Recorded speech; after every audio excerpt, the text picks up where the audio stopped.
કરીએ કરુણા સાગરને કોટી કોટી વંદન કરીએ કરુણા સાગરને ધ્યાન મૂલં ગુરો મૂર્તે પૂજા મૂલં ગુરો પરમ મંત્રમૂલં ગુરુર્વાક્ય મોક્ષમૂલં ગુરો કૃપા.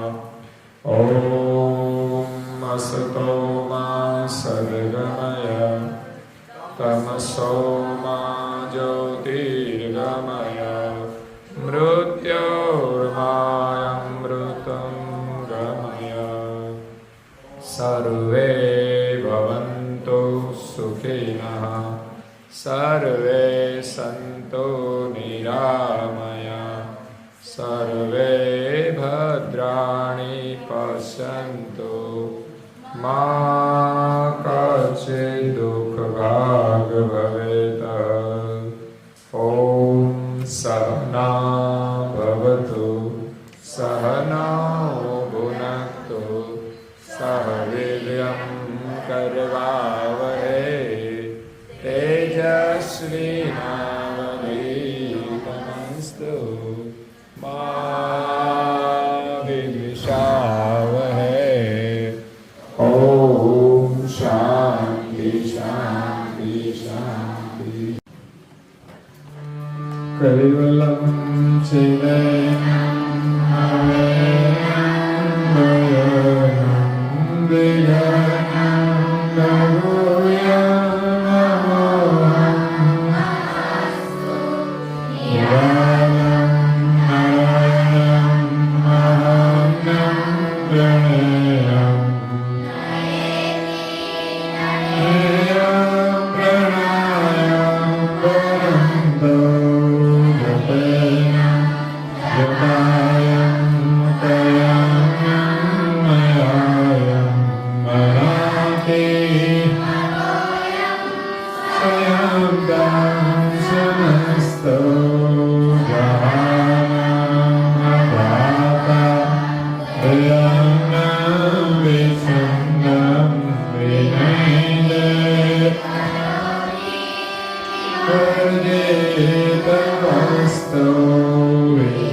પાના છે.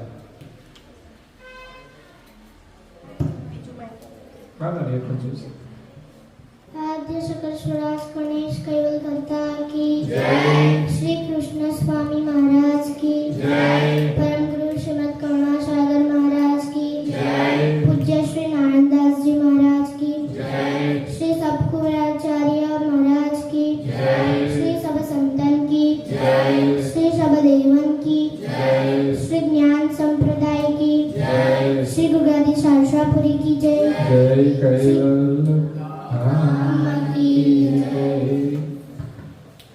बालिका शिविर प्रथम सत्र प्रारंभ समय का सबके साहे 3 વાર પ્રણામ કરવાનો છે.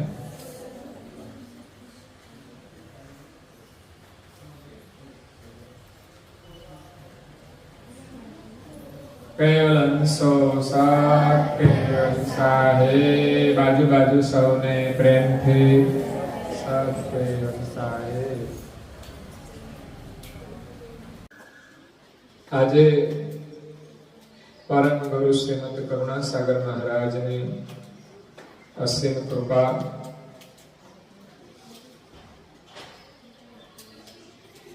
દાતાઓનો સહયોગ અને ખાસ નવસારીથી પધારેલા અમારા શિક્ષિકા બહેનો અને અમારા અન્ય સ્થાનિક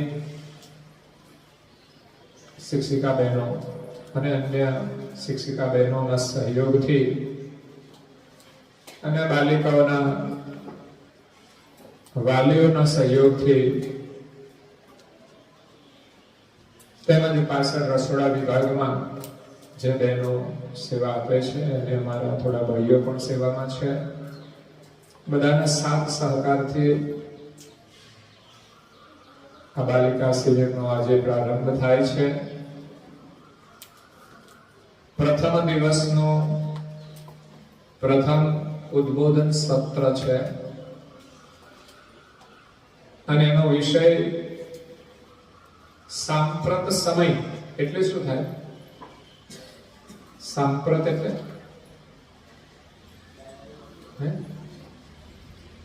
તમે લખ્યું ને સાંપ્રત સમયમાં ટેકનોલોજી, ધર્મ, ટેકનોલોજી અને બાળકોનું વર્તન. તો સાંપ્રત એટલે શું થાય ખબર છે?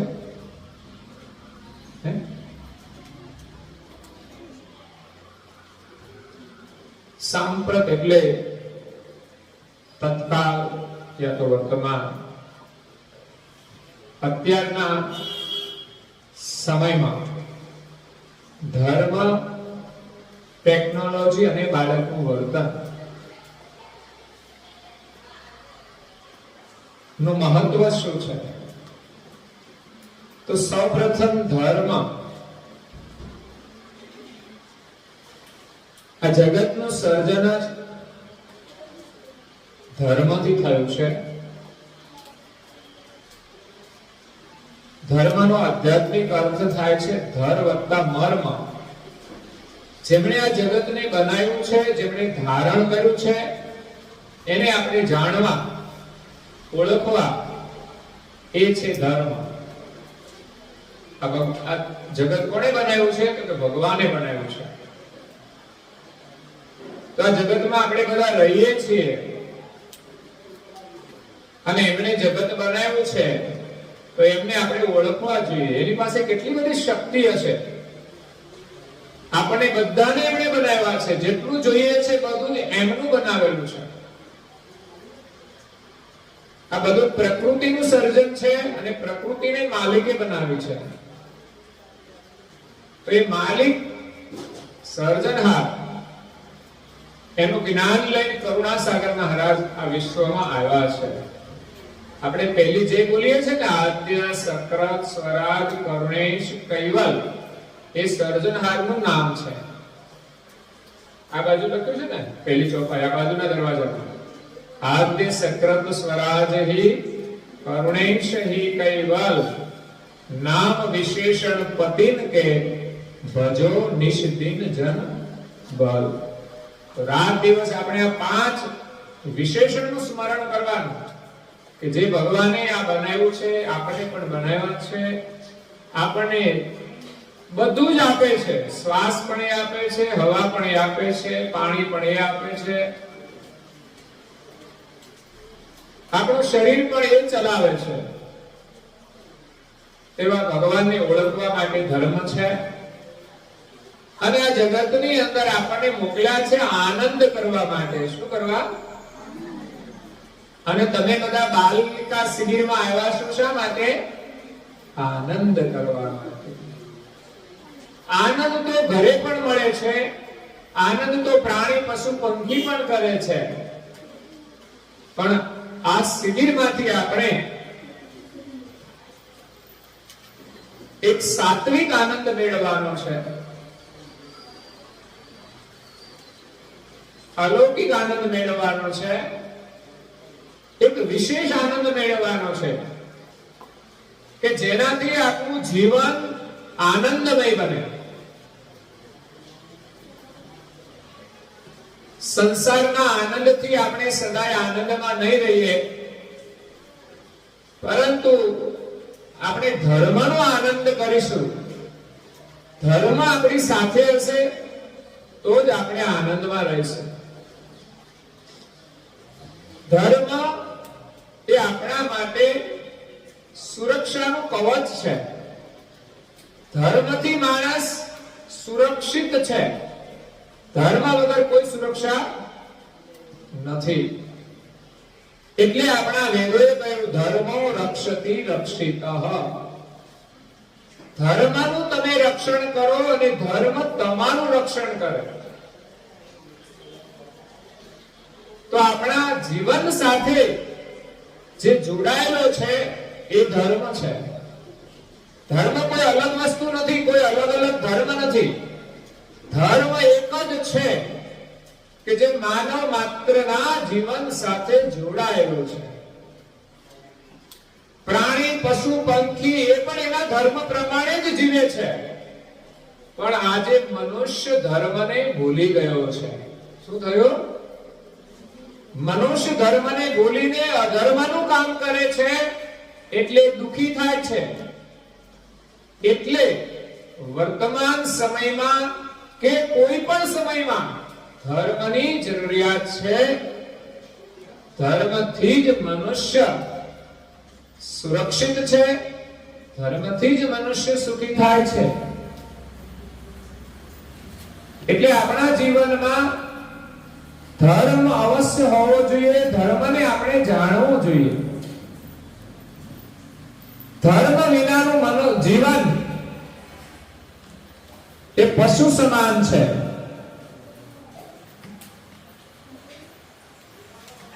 તો મનુષ્યની સાથે ધર્મ જોડાયેલો છે. એના જીવન સાથે ધર્મ જોડાયેલો છે. ધર્મનો બીજો અર્થ થાય છે કર્તવ્ય. ધર્મ એટલે કર્તવ્ય. આપણને મનુષ્ય શરીર મળ્યું છે, મનુષ્ય જીવન મળ્યું છે, તો આપણા જીવનનું કર્તવ્ય શું એ આપણો ધર્મ છે. પછી આપણે આપણી ઈચ્છા પ્રમાણે જીવીએ, મનની ઈચ્છા પ્રમાણે ચાલીએ, તો પછી જેવું આપણે જીવન જીવીએ એવું આપણને ફળ મળે છે. જેવું કર્મ કરીએ એવું આપણને ફળ મળે છે.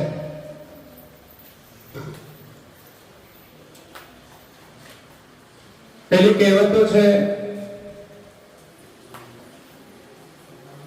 બાપ તેવા બેટા અને વડ તેવા ટેટા. જેવું આપણે કર્મ કરીએ એવું ફળ મળે છે. તો આપણી પાસે આપણા જીવનની સમજ હોવી જોઈએ. ધર્મની આપણને સમજ હોવી જોઈએ. ધર્મનું આપણને જ્ઞાન હોવું જોઈએ. આપણે મનુષ્ય છીએ તો આપણી ફરજ એક તો આપણને મળેલું શરીર, એના પ્રત્યે આપણે કેવું વર્તન કરવું જોઈએ, એને કેવી રીતે રાખવું જોઈએ કે જેથી આપણું શરીર સ્વસ્થ રહે, સ્વચ્છ પણ રહે. તો એના માટે આપણા શાસ્ત્રોની અંદર ધર્મના નિયમો આપેલા છે. જેમ હમણાં આપણે ગીત ગવડાવ્યું એમાં પણ ઘણી બધી સારી વાતો આવી જાય છે કે આપણું જીવન કેવું હોવું જોઈએ. તો આપણું જીવન ધર્મમય હોવું જોઈએ. ધર્મના નિયમ છે. પ્રાણી, પશુ, પંખી પણ એના ધર્મનું પાલન કરે છે. એની ધર્મની ખબર નથી, પણ છતાંય કુદરતના નિયમ અનુસાર પ્રાણી, પશુ, પંખી બધા જીવે છે. જ્યારે મનુષ્ય પોતાના ધર્મ પ્રમાણે જીવતો નથી. લડાઈ કરે, ઝઘડા કરે, મારામારી કરે, તોફાન કરે, આવું જોવા મળે છે. તો આવું હોવું જોઈએ નહીં. એટલે આપણું શરીર સ્વસ્થ રહે અને સ્વચ્છ રહે એના માટે સવારે વહેલા ઉઠો, રાત્રે વહેલા જે સૂએ વહેલા ઉઠે વીર, બળ બુદ્ધિ ને ધન વધે, સુખમાં રહે શરીર. આ આપણને આવડતું હોય પણ આપણે ઉઠીએ નહીં તો પછી લાભ થાય. જો આપણે એ ક્રિયા ના કરીએ તો આનું કોઈ મહત્વ નથી. એટલે ધર્મનું જ્ઞાન છે એની પહેલા તો જાણકારી મેળવવાની છે, પછી આપણે એ પ્રમાણે કરવાનું છે, અને પછી ત્રીજા સ્ટેપ ઉપર આપણે બીજાને કરાવવાનું છે. અહીં તમે આવ્યા છો, સવારે તમે યોગ કર્યો, આસન કર્યા, તો એની તમને જાણકારી મળે છે. થોડું તમે કર્યું પણ અહીંયા તો માત્ર કરવાની જાણકારી મળે છે, પણ અહીંથી ઘરે ગયા પછી એમાંથી તમે જેટલું કરો એટલો તમને લાભ થાય છે. માત્ર એવું નહીં કે આ શિબિર પૂરતું જ કરવાનું છે. અહીં બધાએ તિલક કર્યા છે, ઘરે જઈને ખબર નહીં, એવું ના હોવું જોઈએ. તિલકનું મહત્વ છે તો સમજીને આપણે કરીએ. એક સંસ્કાર છે. તમારા કપાળમાં તિલક હોય એટલે એમાંથી એક દિવ્ય આભા નીકળે છે, અને દિવ્ય આભા એ તમારી રક્ષા કરે છે. એ તમારી રક્ષા કરે, તમારા સામે કોઈ નજર ના કરી શકે, કોઈ અનિષ્ટ તમારા સામે ના જોઈ શકે, એવી એક દિવ્ય આભા હોય છે. અને કપાળમાં તિલક હોય એટલે તમારો ચહેરો દેવી રૂપ લાગે છે. અને કોરું કપાળ હોય તો પછી તો અભિનેત્રી જેવું લાગે. પણ એક દેવીનું સ્વરૂપ, આપણા ઘરમાં દેવી દેવતાઓના ફોટા છે, એમના કપાળમાં તિલક છે, તો પછી આપણે કરીએ તો આપણો ચહેરો સુંદરતાની સાથે સાથે દિવ્ય લાગશે. એટલે ધર્મનું જ્ઞાન બહુ જરૂરી છે. વર્તમાન સમયમાં આપણને બહુ ઉપયોગી થાય છે, આપણા મનને પણ સ્થિર રાખે છે, અને આપણા મન ઉપર એનો સાત્વિક પ્રભાવ પડે છે. તો આપણા મનમાં સાત્વિક વિચારો આવે છે, અને આપણે સાત્વિક ક્રિયા કરીએ છીએ. અને સાત્વિક જીવન જીવવું, સત્વયુક્ત જીવન જીવવું, સારરૂપ જીવન જીવવું, સારું જીવન જીવવું, એનું નામ જ ધર્મ છે. તો વર્તમાન સમયમાં ધર્મની પરમ આવશ્યકતા છે. સુખ સુવિધા મળી જાય એનો મતલબ એવો નથી કે આપણે સુખી થઈ ગયા. ધર્મ વિના કોઈ મનુષ્ય સુખી થઈ શકતો નથી અને સુરક્ષિત નથી. એટલે એક તો આપણા શરીરનું ધ્યાન રાખવાનું કે આપણું શરીર સ્વચ્છ હોય, શરીર સ્વસ્થ પણ હોય. એના માટે સવારે ઉઠવાનો પણ નિયમ છે, એના માટે ભોજનનું પણ મહત્વ છે કે નિયમ અનુસાર ભોજન લેવું જોઈએ. શરીરને લાભપ્રદ હોય તેવું ભોજન લેવું જોઈએ. ઋતુ અનુસાર ઋતુભુક, મિતભુક અને હિતભુક 3 સૂત્ર આયુર્વેદમાં આપ્યા છે. ઋતુ પ્રમાણે ફળ આવતા હોય છે, ઋતુ પ્રમાણે ભોજન પણ હોય છે. મિતભુક માપનું ભોજન ખાવું જોઈએ, સારું જોઈએ, બહુ ગળા સુધી ભરી દેવું જોઈએ નહીં, તો પછી શરીર બગડી જાય તો આપણે દુઃખી થવાના. અને હિતભોગ, આપણા શરીરને લાભ હોય એવું ભોજન લેવું જોઈએ. આપણા શરીરને નુકસાન કરે એવું ભોજન કરવું જોઈએ. તો આ છે શરીરનો ધર્મ. શરીર ઉપર જે કપડા છે એ પણ શરીરને લાભ કરે એવા વસ્ત્રો પહેરવા જોઈએ. અને અહીંયા તો શરીર સાથે સાથે આપણા જીવનને અને ધર્મને અનુરૂપ કપડાં પહેરવા જોઈએ. એક તો ઋતુ અનુસાર ઉનાળામાં બહુ જાડા જાડા જીન્સ પહેરાય, ગરમી થાય, શરીરને નુકસાન કરે. ઠંડીમાં લોકો જાડા કપડાં પહેરે, ઉનાળામાં સુતરા હોય. એ પ્રમાણે ઋતુ અનુસાર અનુકૂળ વધારે તો સુતરાઉ કપડાં જ લાભપ્રદ હોય છે. અને આપણા દેશમાં આપણા ધર્મની અંદર તો સંસ્કૃતિને અનુરૂપ વસ્ત્ર પહેરવાનું મહત્વ છે. એનાથી આપણી વિશેષ મર્યાદા છે. તો શરીર નો ધર્મ છે, શરીરમાં રહીએ છીએ તો શરીરને નહીં સાચવીએ તો આપણે સુખી થવાના. બીજો ધર્મ છે આપણા પરિવાર સાથે. પરિવારની અંદર સગા સંબંધીઓ છે. આપણે જન્મ લીધો, આપણા માતા પિતા હોય, ભાઈ બહેન હોય, મોટા થયા પછી મોટા લોકો માટે પુત્ર પુત્રીનો સંબંધ હોય, તો એમના પ્રત્યેનું પણ આપણું કર્તવ્ય હોય છે. એમની સાથેનો આપણો કેવો વ્યવહાર હોવો જોઈએ, એ ધર્મ છે. માત્ર શિક્ષણ મળી જાય એટલાથી જ આપણે સુખી થઈ શકતા નથી, પણ શિક્ષણની સાથે જ ધર્મ જોડાયેલો છે. આપણે જે કંઈ ભણીએ છીએ ને એમાં ધર્મના પાઠ આવતા હોય છે. તમે જે પાઠ ભણો માત્ર સવાલ જવાબ માટે નથી હોતા,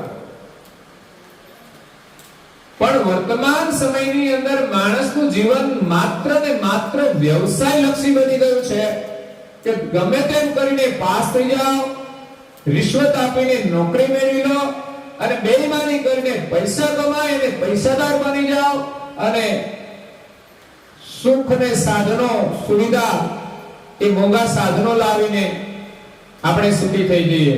અગર તો દુનિયાને આપણે દેખાડીએ કે અમારી પાસે આવું આવું છે તો એનાથી આપણે સુખી બનવાના નથી. કારણ કે આપણે શિક્ષણ મેળવ્યું, પૈસા કમાયા, પણ દરેક જગ્યાએ ધર્મને ભૂલી ગયા. શિક્ષણ મેળવીએ ત્યારે પણ ધર્મ આપણી સાથે હોવો જોઈએ. આપણા દેશની અંદર શિક્ષણ મેળવવા જઈએ તો સ્કૂલમાં સરસ્વતી વંદના થાય છે. પરદેશમાં થતી હોય કે નહીં મને ખબર નથી, પણ આપણી શાળાઓમાં સરસ્વતી વંદના થાય છે. કારણ કે વિદ્યાની દેવી સરસ્વતી છે, તો એને આપણે વંદન કરીએ છીએ. અમે તમને ચોપડા આપવાના છીએ ને, એ ચોપડાની અંદર ઉપર સરસ્વતી મંત્ર લખ્યો છે અને અંદર સરસ્વતી મંત્રનો અર્થ પણ લખેલો છે. અને બીજો મંત્ર પરમ ગુરુનો છે, કૈવલમ દિવ્યદત્ત સાક્ષી આદિ કર્તારમ કૃપાનિધે પ્રણત કલેશ નાશાય અનંતાય નમો નમઃ. તમારા અભ્યાસની શરૂઆત માત્ર અડધી મિનિટના 2 મંત્રથી કરો. આ છે ધર્મ, આ છે સંસ્કાર, આ છે આપણી શ્રદ્ધા. એક ગુરુમાં આપણી શ્રદ્ધા હોવી જોઈએ અને એક જે કાર્ય કરીએ એ દેવમાં આપણી શ્રદ્ધા હોવી જોઈએ. જે કાર્ય કરીએ દેવમાં આપણી શ્રદ્ધા હોવી જોઈએ. તો પરમ ગુરુ એ ગુરુ છે ને ગુરુ પાસેથી આપણે જ્ઞાન લેવાનું છે. એમ ગુરુ શાળામાં પણ હોય છે, આપણે ભણાવતા હોય છે, તો એનો પણ આપણે આદર કરવો જોઈએ. અને જેટલો આદર કરીએ ને એટલું જ આપણને જ્ઞાન મળે છે, એટલું જ જ્ઞાન આપણા જીવનમાં આવે છે. એટલે ગુરુ પ્રત્યેનો આદર મર્યાદા આપણે હંમેશા રાખવી જોઈએ, તો જ આપણને જ્ઞાન મળશે. એવું નહીં કે ખાલી કહેવાના, પગે લાગવાનું પછી એમના પ્રત્યે સ્નેહ ના હોય.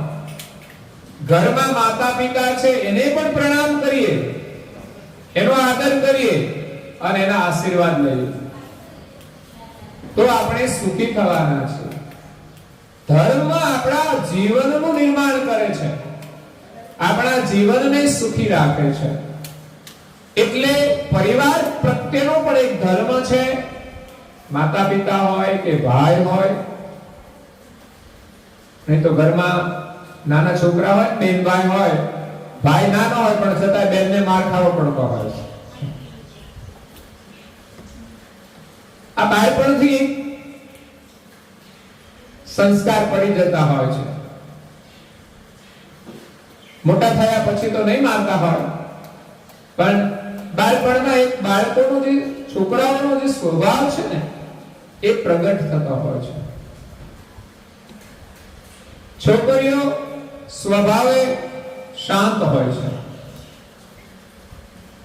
અમારી શિબિરના અનુભવ ઉપરથી હું કહું છું કે શોર બપોર ઓછો સાંભળવા મળે. જ્યારે છોકરાની શિબિરનો અનુભવ કરીએ ત્યારે તોફાન ને મસ્તી સિવાય બીજું કઈ જોવા મળે નહીં. આ તો અહીંયા શિબિરમાં આવ્યા હોય એટલે કંટ્રોલમાં હોય, પણ છતાંય એમના જે સંસ્કાર હોય એ તો બહાર આવ્યા વિના રહેતા નથી. એટલે આપણા કુટુંબ પરિવાર સાથે આપણે પ્રેમથી રહેવાનું, અને આપણું જે કાર્ય હોય, બહેનોનું ઘરકામ હોય, ભાઈઓનું વ્યવસાય કાર્ય હોય, તો એની સાથે પણ ધર્મ જોડાયેલો છે. ધર્મ વિના મનુષ્ય કાર્ય કરશે તો એમાં નીતિ નહીં હોય, નિષ્ઠા નહીં હોય, પ્રમાણિકતા નહીં હોય, તો એ સુખી થઈ શકશે નહીં. ઘરકામ કરીએ તો પણ આપણે સેવા ભાવથી બધું કામ કરીએ, પ્રેમથી કરીએ, તો ઘરની અંદર આનંદ અને શાંતિ આવશે. નહીં તો સગવડ તો મોટી મોટી હોય, બંગલા હોય, ગાડીઓ હોય, પણ ધર્મ વિના ઘરમાં શાંતિ હોતી નથી, કે પરિવારની અંદર એકતા નથી હોતી. પછી આપણો ધર્મ છે સમાજ સાથેનો. આપણા પરિવાર હોય, પછી સગા સંબંધીઓ અને બીજા કોઈની પણ સાથે આપણે વ્યવહાર કરીએ, એમના પ્રત્યે પણ આપણે પ્રેમથી, નીતિથી વ્યવહાર કરવો જોઈએ. કોઈના સાથે કારણ વિના કલેશ કરવો જોઈએ નહીં. ભગવાનને આપણને શક્તિ આપી હોય તો આપણે બીજાને મદદરૂપ થવું. શક્તિનો આપણે સદુપયોગ કરીએ તો આપણને શાંતિ અને આનંદ તો મળે છે, પણ સાથે સાથે આપણી શક્તિ ધીમે ધીમે વધતી જાય છે. એટલે સમાજ સાથે, પ્રાણી, પશુ, પંખી બધાની સાથે આપણું જોડાણ છે. ધર્મ એ સારા વિશ્વ સાથે જોડાયેલો છે, અને કોઈના વિના આપણે ચાલતું નથી. યાદ રાખજો, આપણને પૈસા મળી જાય, દરેક વસ્તુ તૈયાર મળી જાય છે, એટલે આપણે કોઈની જરૂર. પણ ગાયો ભેંસોને પાલન કરનારા કોઈ તો હશે ને, જેનાથી આપણને દૂધ મળે છે, એનાથી આપણે ચા પીએ છીએ, એનાથી આઈસ્ક્રીમ ખાઈએ. આઈસ્ક્રીમ તો બહુ ભાવે, પણ ગાયો ભેંસોનું વાસીદું કરવાનું હોય તો વાસીદામ ખબર પડે ને? હજુ તો તમે ગામડામાં રહેતા હોય એટલે ખબર જ હોય. ભલે આપણે કરવું ના પડે, વસ્તુ અલગ છે, પણ હંમેશા દરેકના પ્રત્યે સદભાવ રાખવો જોઈએ કે નાના માણસો એનું કાર્ય કરે છે, એકબીજાની બધાને જરૂર છે. કોઈ સમાજ નહીં રહે તો આપણા માટે મુશ્કેલી ઊભી થશે. જેમ આજે જ મોટો બિઝનેસ કરતા હોય, કોઈ કાર્ય કરતા હોય, અને પછી સેવા કરવા માટે કોઈ માણસો ના મળે ને, ત્યારે એને ખબર પડે છે ત્યાં નાના માણસો વિના ચાલતું નથી. એટલે નાના હોય કે મોટા, બધાએ સાથે મળીને આપણે રહેવાનું છે. હવે ડોક્ટર ભીમરાવ આંબેડકર એમણે આપણને એક સરસ સૂત્ર આપ્યું છે, સુવિચાર આપ્યો છે. શિક્ષિત બનો, સંગઠિત રહો અને સંઘર્ષ કરો. સંઘર્ષ એટલે કોઈની સાથે લડવાનું. એ તો ઘણા લોકો લડવામાં હોશિયાર હોય. કીધું ને સંઘર્ષ કરો. જે પરિસ્થિતિ આવે, સારું કાર્ય કરવા માટે સંઘર્ષ કરો, ખૂબ મહેનત કરો. સંઘર્ષનો મતલબ ખૂબ મહેનત કરો, ઊંઘી ના રહો, આળસ છોડી અને ખૂબ મહેનત કરો. અને એના માટે પ્રેરણારૂપ આપણા દેશના પ્રધાનમંત્રી છે. તમને બધાને ખબર છે કોણ છે પ્રધાનમંત્રી? કોણ છે? અને મુખ્યમંત્રી? બરાબર. એ કેટલી મહેનત કરે છે તમને ખબર છે? ખબર નહીં. ના જ ખબર હોય ને, તમે નાના છો એટલે બહુ મીડિયામાં ના હોય એટલે ખબર ના હોય. પણ એ 18 કલાક મહેનત કરે છે. 18 થી 20 કલાક. 18 તો ખરા જ. અને એનું આરોગ્ય પણ એટલું સ્વસ્થ રહે છે.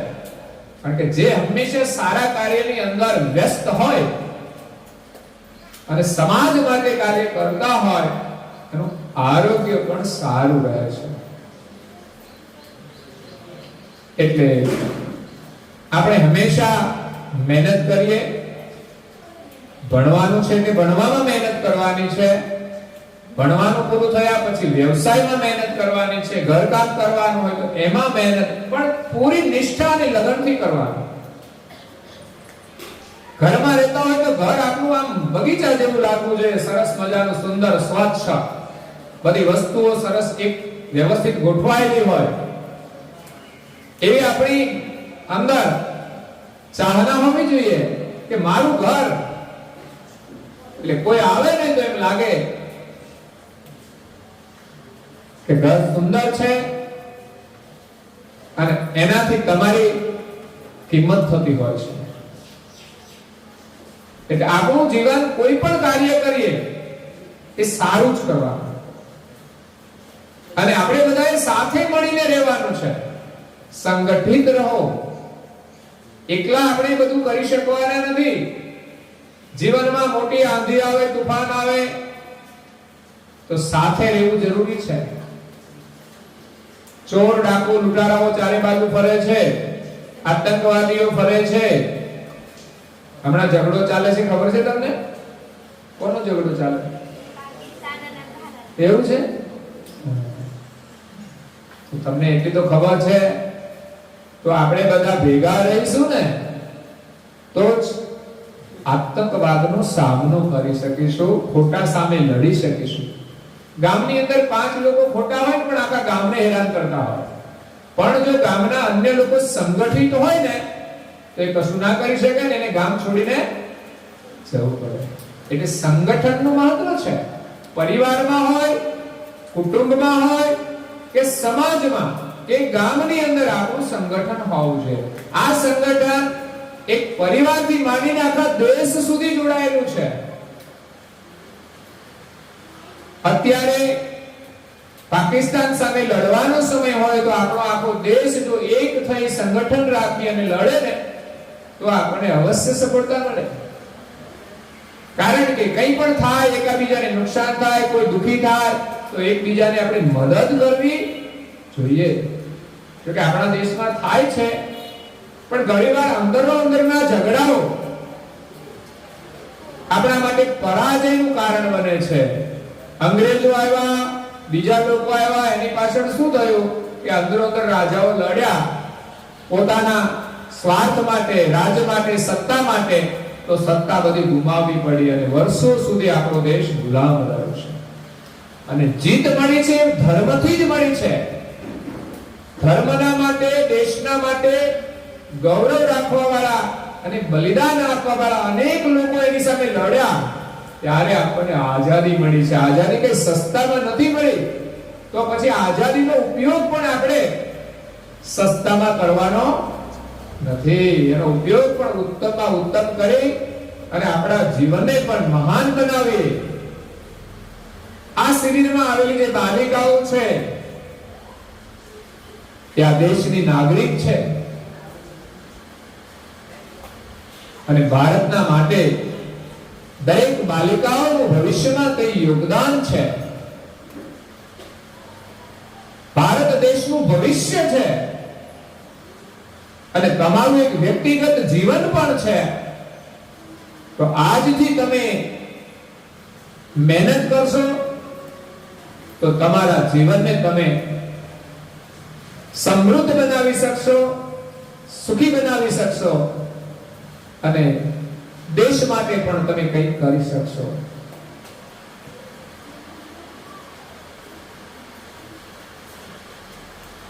તો દેશ માટેનું આપણું કર્તવ્ય છે એ પણ આપણે કરવું જોઈએ. રાષ્ટ્રીય જે સંપત્તિ હોય, કોઈ વસ્તુ હોય, એનો કોઈ બગાડ ન થાય, નુકસાન ન થાય, એનું પણ આપણે ધ્યાન રાખવું જોઈએ. પછી બીજો વિષય છે ટેકનોલોજી. ટેકનોલોજી એટલે શું? ઇંગ્લિશ શબ્દ છે ને, ટેકનોલોજી.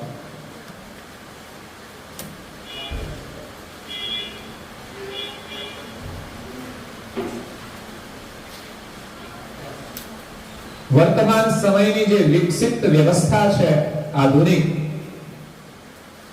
નવી નવી તકનીક, તર્ક સાથે જે કંઈ સંશોધન કરવામાં આવે એને આપણે ટેકનોલોજી કહીએ છીએ. ધીમે ધીમે સમય અનુસાર સમાજમાં પરિવર્તન થાય છે. કાયમને માટે એક સરખું જીવન રહેતું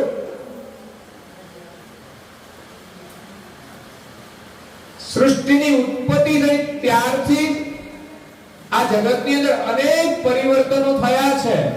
ઇતિહાસ જોઈએ, ભૂતકાળ જોઈએ તો આપણને આશ્ચર્ય થાય કે પહેલા કેવું જીવન હતું, અત્યારે કેવું છે, ભવિષ્યમાં કેવું હશે. તો આજે ટેકનોલોજી આવી છે એ માણસના જીવનને સરળ બનાવવા માટે. એટલે ટેકનોલોજી ઉપયોગી છે, પરંતુ એનો દુરુપયોગ પણ થઈ શકે છે, અને દુરુપયોગ થાય તો એ આપણા માટે ઘાતક બને છે. ટેકનોલોજી હંમેશા જરૂરિયાત માટે હોય છે, પણ દુષ્ટ લોકો એનો દુરુપયોગ કરતા હોય છે. અને ઘણીવાર સમાજ પણ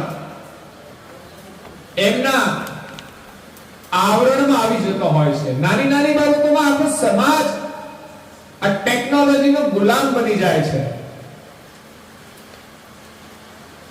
ટેકનોલોજીના પ્રભાવમાં આવી જાય છે. એટલે ટેકનોલોજી વિજ્ઞાન દ્વારા વિકસિત થાય છે, પણ એની સાથે ધર્મ જો હોય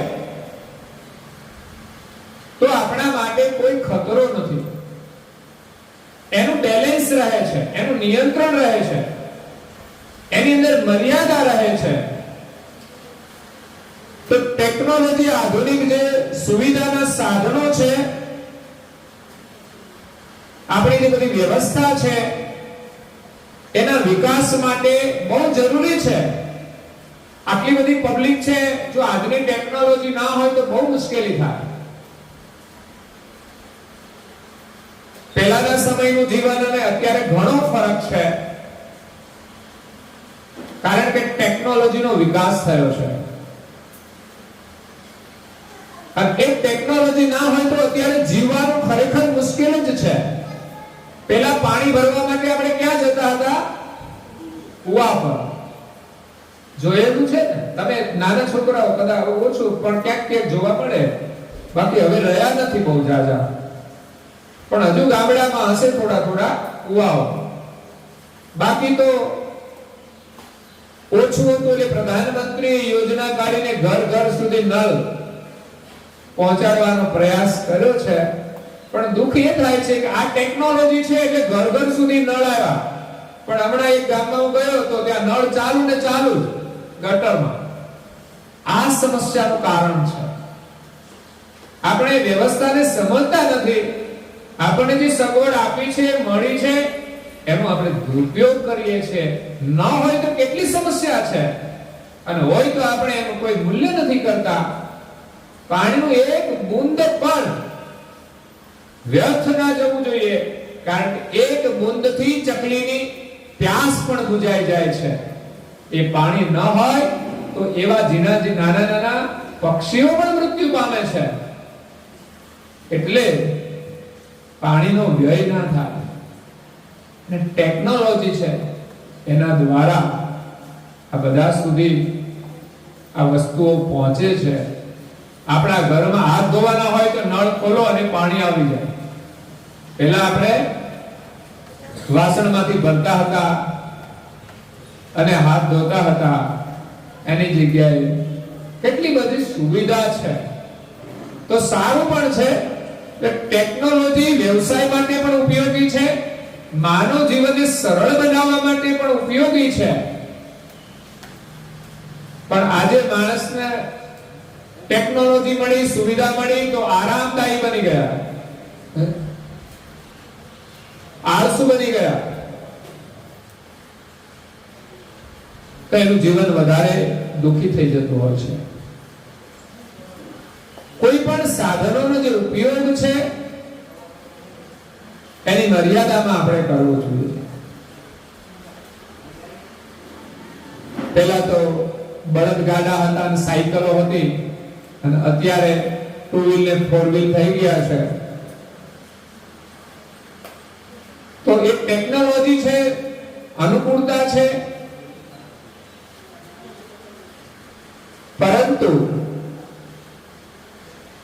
એને જો સમજીને ચલાવવામાં ના આવે તો આપણા માટે ખતરો પણ બની જાય છે. અત્યારે એક્સિડન્ટો પણ થાય છે, કારણ કે આપણે નિયમમાં ચાલતા નથી. ધર્મ એટલે નિયમ. ધર્મ કાયદા દ્વારા પણ આપણને નિયમમાં રાખવામાં આવે છે. સરકારના જે કાયદા છે ને એ ધર્મ જ છે.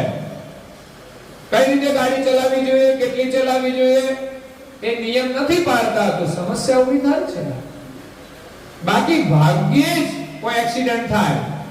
જો નિયમ અનુસાર ચલાવે તો આવડતી ન હોય ત્યાં સુધી પણ ગાડી ચલાવવી જોઈએ નહીં. પણ અહીંયા તો ન આવડતી હોય તોય ઘરે બેઠા લાયસન્સ આવી જાય. આ સમસ્યા છે. તો એવા લોકો શું કરશે? ગાડી ગમે ત્યાં ભટકાવી દેવાના છે. એટલે ટેકનોલોજી છે, પણ એનો આપણે વિવેકથી ઉપયોગ કરવાનો છે. અત્યારે તમે જુઓ તો નેવિગેશન આવ્યું છે, નેવિગેશન મેપ. મોબાઈલની અંદર મેપ આવે છે, તો એમાં તમે જ્યાં જવું હોય ત્યાં સર્ચ કરીને મૂકી દો એટલે આપણને છેક સુધીનો રસ્તો બતાવી દે છે. તો આ કેવી રીતે બન્યો? વિચાર તો કરો, બનાવવાવાળાની બુદ્ધિ કેવી. ઘણાને તો ઓપરેટ કરતા નથી આવડતું મોબાઈલ, કેવી રીતે આ રસ્તો શોધવો. જોકે નવી પેઢી તો અત્યારે હોશિયાર છે, એ તો આકાશમાં ઉડે એવી છે, પ્લેનમાં ઉડે એવી છે, પણ સંભાળીને આપણે ચાલવાનું છે. તો આ નેવિગેશન કેટલું બધું જરૂરી છે, એનો આપણે ઉપયોગ કરીએ તો સારું છે. પણ એ મોબાઈલના માધ્યમથી થાય છે. એટલે આજના ટેકનોલોજીની અંદર મોબાઈલ આવ્યા છે અને એનો ઉપયોગ દરેક કરે છે. પણ જો સમજીને કરે, કે ધર્મ સાથે રાખીને કરે તો વાંધો નથી. જરૂર હોય એટલો જ કરવો જોઈએ. પણ આજે તો જરૂર ના હોય એ પણ મોબાઈલ વાપરે છે.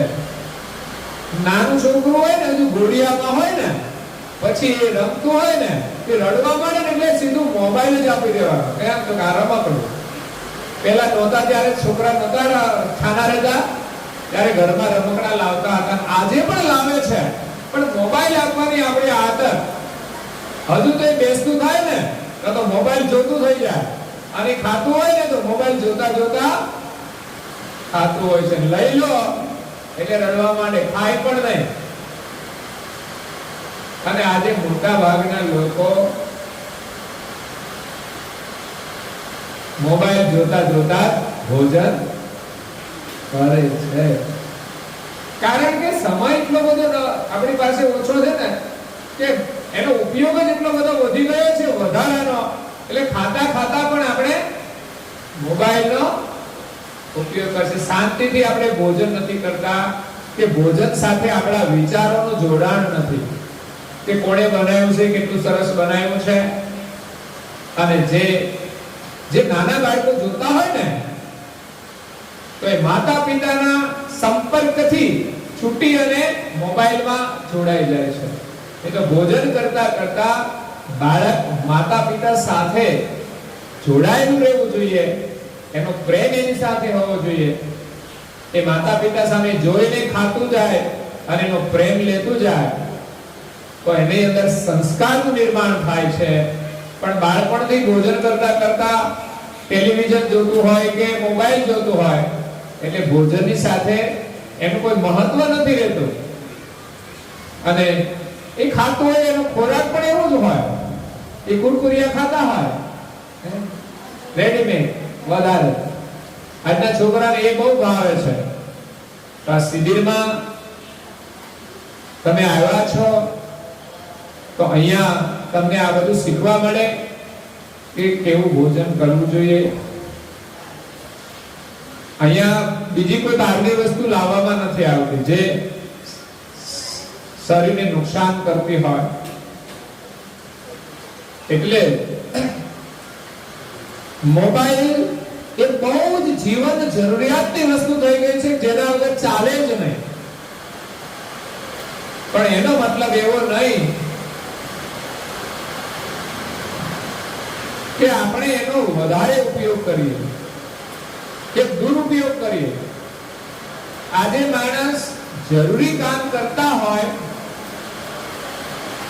આ તો અહીંયા માનો કે તમે બેઠા છો, બીજા મોટાની સભા હોય, એમની પાસે મોબાઈલ હોય તો પ્રવચન સાંભળવાના બદલે મોબાઈલ ખોલશે. કામ કશું જ નથી, પણ મોબાઈલ સ્વિચ ઓન કરશે, સ્ક્રીન જોશે, વળી પાછું એકાદું અંદર બટન દબાવશે, એમાંથી આંટો મારી પાછા આવશે, વળી પાછું જોશે અહીંયા, વળી પાછું મોબાઈલ બંધ કરી, વળી થોડી વાર થાય પાછું ગમશે નહીં ને વળી પાછું મોબાઈલ, કઈ કામ ના હોય તો સ્વિચ ઓન કરે, ઘડી થાય બંધ કરે, ઘડી થાય ઓન કરે. આ સમય બરબાદ કરે છે. એટલે મોબાઈલની જરૂર ના હોય ત્યાં સુધી એને હાથમાં લેવો જોઈએ નહીં.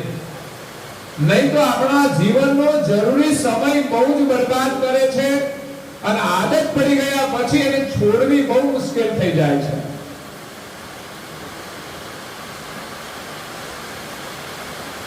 હવે તો ટેકનોલોજીને લઈને ભણવામાં કે છે ઓનલાઈન શિક્ષણ. જ્યારથી કોરોના આવ્યો ને ત્યારથી બાળકોને પકડાઈ દીધું તો મોબાઈલ કે ઓનલાઈન શિક્ષણ.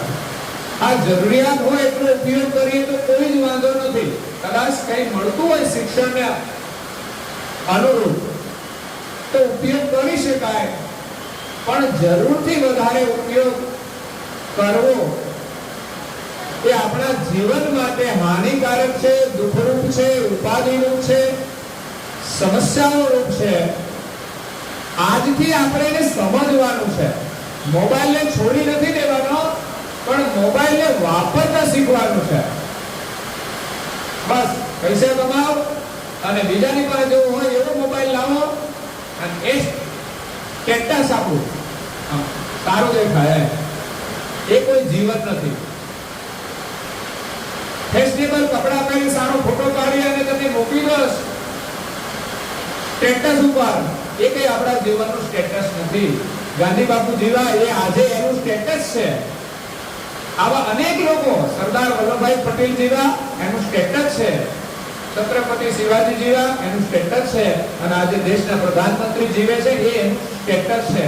એવું નહીં માત્ર ફોટો પડાવીને શેર કરવાથી કે આપણું સ્ટેટસ સારું દેખાય. કોઈ હેર સ્ટાઇલ થી સ્ટેટસ બનતા નથી, કોઈ કપડાથી સ્ટેટસ બનતા નથી. સ્વામી વિવેકાનંદ વિદેશમાં ગયા હતા, ભગવા પહેરીને ગયેલા. કોઈ એમણે કહ્યું કે તમે આવા કપડા, તમારે તો આટલું સરસ ભાષણ કરતા હોય છૂટફૂટમાં રહેવું જોઈએ. પણ કોઈ છૂટફૂટથી કોઈનું સ્ટેટસ બનતું નથી. માત્ર વાણીથી પણ નથી બનતું, પણ સારી વાણી અને સારો વ્યવહાર એ જ આપણા જીવનને આદર્શ બનાવે છે. એટલે આપણા જીવનની એક સારી છબી બનાવવા પ્રયાસ કરવો જોઈએ. અને તમારી શરૂઆત તો અત્યારે અભ્યાસથી થાય છે. તો ભણવામાં પણ ટેકનોલોજી વપરાય છે, એને પણ સ્ક્રીન ઉપર શિક્ષણ આપવામાં આવે છે, તો એનો ઉપયોગ કરવો જોઈએ સમય અનુસાર. પરંતુ આ મોબાઈલ છે એનો જો આપણે દુરુપયોગ કરીશું તો આપણું જીવન બરબાદ થઈ જશે. હું તમને એક દાખલો આપું. હમણાંનો જ આ બેનની સ્કૂલમાં અમે ગયા હતા, હલકાબેન ભણાવે છે ત્યાં. ત્યાં એક છોકરો હતો, એ સવારે વહેલો ઉઠતો 4 વાગે. બોલો, તમે ઉઠો છો? એ છોકરો કેટલો જાગૃત કહેવાય. 4 વાગે ઉઠી જવાનું રોજે. ઉઠાય? અઘરું કામ છે. પણ ઉઠીને શું કરતો? મોબાઈલ ખોલી અને પબજી ગેમ આવે છે ને, રમતો હતો. આટલો બધો રસ અને પબજી રમતમાં હતો કે ડેઈલી સર્વિસ ઉઠી જવાનું. જો આવી જાગૃતિ અભ્યાસમાં આવી જાય કે મારે ભણવું છે, તો હું સવારે વહેલા ઉઠી અને વાંચન કરીશ. આગળ તો ભગવાનનું સ્મરણ કરીશ કે ધ્યાન કરીશ, તો જીવન આપણું સફળ થઈ જાય. પણ એ ગેમ જો વહેલા ઉઠીને રમતો હશે તો વિચારો એનું પરિણામ કેવું આવશે. 4 વાગ્યા ઉઠીને એ પબજી રમત રમતો હોય તો એને કેટલો ઇન્ટરેસ્ટ હોય એ જોવાનું કે ઊંઘવાનો સમય છોડીને માણસ આવી ગેમ રમે, પછી એને ભણવામાં રસ રહે ખરો? નહીં રહે, એનું મન નહીં લાગે. એટલે મોબાઈલ આપણા અભ્યાસની અંદર વિક્ષેપ ન કરે એનું પણ ધ્યાન રાખવાનું છે. મોબાઈલ ફોનથી વાત કરવા માટે છે, પણ આજે તો લોકોને કામ સિવાય પણ મેસેજ શેર કરવા કે વાતો કરવી, એમાં એનો સમય બરબાદ થતો હોય છે. એટલે બાળકો માટે ખાસ સાવધાની છે. અત્યારે તમારે અભ્યાસ કરવાનો છે, એટલે અભ્યાસ પર ધ્યાન આપો. મોબાઈલની જરૂર હોય ત્યારે તમારે મોબાઈલ લેવાનો. હમણાં અમારા બાળકોની શિબિરમાં શિક્ષક આવે છે, એ કે અમારા દીકરાને એને કોલેજમાં ગયો ને ત્યારે એને મેં મોબાઈલ આપ્યો, કેમ કે બહાર જવાનું થયું એટલે આવવાનું હોય, જવાનું હોય કે પૂછવાનું હોય, એના ઉપયોગ માટે. આમ તો 2 પ્રકારના મોબાઈલ આવે છે, એક સાદા મોબાઈલ અને બીજા કેવા આવે? સાદા મોબાઈલમાં ખાલી વાત જ થાય, અને બીજા આવે છે એ વિડિયો વાળા, એને કેવા કહેવાય?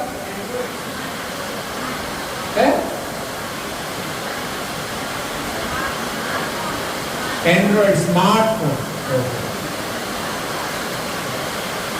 જો આપણે ફોન જો સ્માર્ટ પસંદ કરતા હોઈએ તો આપણું જીવન પણ કેવું સ્માર્ટ હોવું જોઈએ. એક ફોન જો સ્માર્ટ હોય ને તો એની વેલ્યુ છે કે બધા એને લે છે. તો આપણું જીવન પણ સ્માર્ટ હોવું જોઈએ કે બધાને ગમે, બધાને ઉપયોગી થાય. એનું નામ જ સ્માર્ટફોન છે ને. સ્માર્ટ શ્રેષ્ઠ હોય, એક સારી વિશેષતા હોય. ખાલી તમારા હાથમાં હોય તો તમારી ઇમ્પ્રેશન પડે. તો આપણું જીવન પણ એવું સ્માર્ટ હોવું જોઈએ. એટલે ઘણી બધી વાતો છે. કાલે પણ એવો જ વિષય છે, ધર્મ, ટેકનોલોજી અને માતા પિતાની ફરજ. તો આજે જેટલી વાતો આપણે કરી છે, બાકીની જે વાતો છે એ આવતીકાલના સત્રમાં આ જ વિષય ઉપર ચાલશે.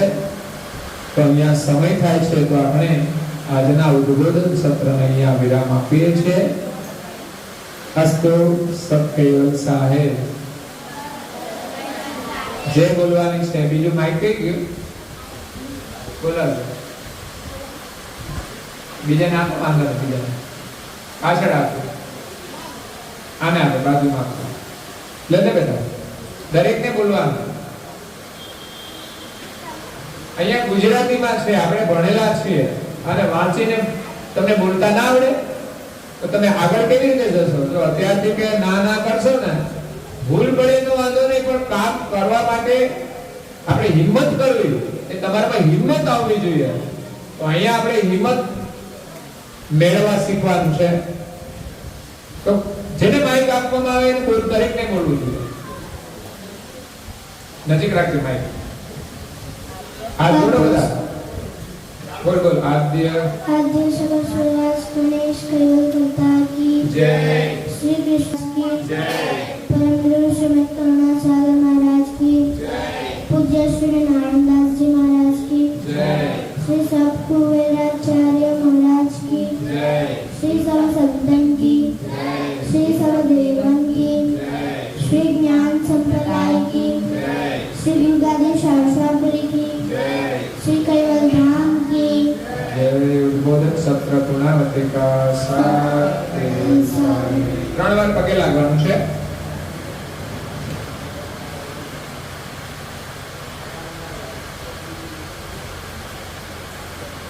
કેવલ અંશો સાત કેવલ સાહેબ બોલો. આજુબાજુ સૌને પ્રેમથી સત કેવલ સાહેબ સત કેવલ સાહેબ.